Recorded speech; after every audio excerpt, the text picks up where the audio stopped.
সকালের নাস্তায় রুটি পরোটা দিয়ে খাওয়ার জন্য বেস্ট একটা সবজি ভাজির রেসিপি শেয়ার করছি। প্রিয় দর্শক, আসসালামু আলাইকুম। এই সবজিটা শুধু রুটি পরোটা না, সাদা ভাত কিংবা পোলাওয়ের সাথে খেতেও ভীষণ ভালো লাগে। আর রান্না করার প্রসেসটাও খুব সহজ। সবজি ভাজি করে নেওয়ার জন্য শুরুতে আমি এখানে কিছু সবজি কেটে ধুয়ে নিয়েছি। আজকে সবজি ভাজি রান্নায় আমি 4 রকমের সবজি নিয়েছি। আপনারা চাইলে সবজির পরিমাণটা আরো বাড়িয়ে দিতে পারেন, বা যে যেরকম সবজি খেতে পছন্দ করেন ওই সবজি দিয়েই এই সবজি ভাজিটা তৈরি করে নিতে পারেন। এখানে নিয়েছি কিছু বরবটি, কিছু পেঁপে, আলু ও পটল। সবগুলো সবজিকেই ছোট ছোট পিস করে কেটে নিয়েছি। আজকের সবজি রান্নায় আমি কিন্তু পেঁপেটাকে ভাপ দিয়ে পানি ফেলে দেইনি, কাঁচা পেঁপেটাই নিয়েছি। তো যারা পেঁপে ভাপ দিয়ে ফেলে খেতে পছন্দ করেন চাইলে কিন্তু পেঁপেটাকে ভাপ দিয়ে নিয়ে নিতে পারেন। সবজি ভাজিটা আমি হাতে মেখে রান্না করব।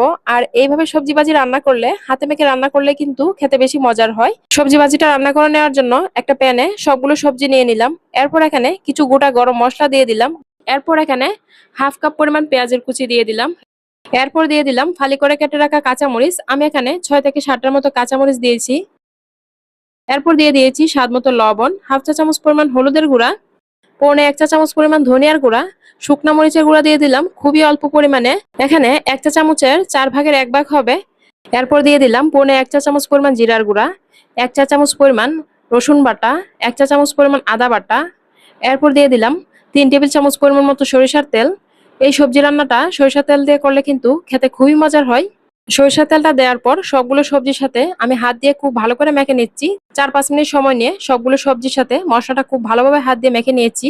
আজকের সবজি রান্নায় আমি কিন্তু কোনো পানি ব্যবহার করব না। সবজি থেকে যে পানি উঠবে এই পানিতেই সবজিটাকে সিদ্ধ করে নিব। প্যানটা চুলায় বসিয়ে চুলা আঁচটা মিডিয়াম আঁচে রেখে 4-5 মিনিট রান্না করে নিয়েছি। 4-5 মিনিট পর ঢাকনাটা তুলে সবজিগুলো খুব ভালো করে নেড়েচেড়ে মিশিয়ে নিচ্ছি। এখন চুলার আঁচটা লো আঁচে রেখে সবজিটা রান্না করে নিচ্ছি। মাঝে মাঝে ঢাকনাটা তুলে অফ ক্যামেরা একটু নেড়েচেড়ে দেই, সবজিটা যাতে নিচ দিক দিয়ে না লেগে যায়, যেহেতু আজকের সবজিটায় কোনো পানি দেইনি। আর এই সবজি ভাজিটা পানি ছাড়া রান্না করলে কিন্তু খেতে খুবই মজার হয়।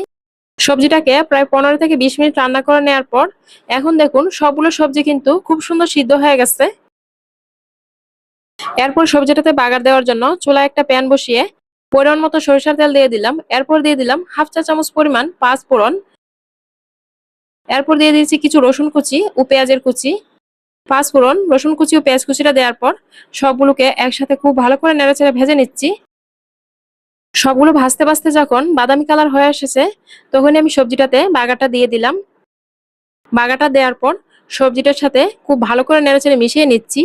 এই সবজিটা রান্না করলে কিন্তু নামানোর আগে অবশ্যই এইভাবে বাগারটা দিয়ে দিবেন। বাগারটা দিলে সবজিটার মধ্যে খুব ভালো একটা বাগারের ফ্লেভার পাওয়া যায়। তো রান্না করা হয়ে গেল আমাদের অল্প সময়ে রুটি পরোটা দিয়ে খাওয়ার জন্য বেস্ট সবজি ভাজি। সবজি ভাজিটা রান্না করে নেওয়ার পর গরম গরমে একটা বাটিতে সার্ভ করে নিচ্ছি। আজকের এই সহজে মজাদার সবজি ভাজির রেসিপি কেমন লেগেছে কমেন্ট করে জানাতে ভুলবেন না।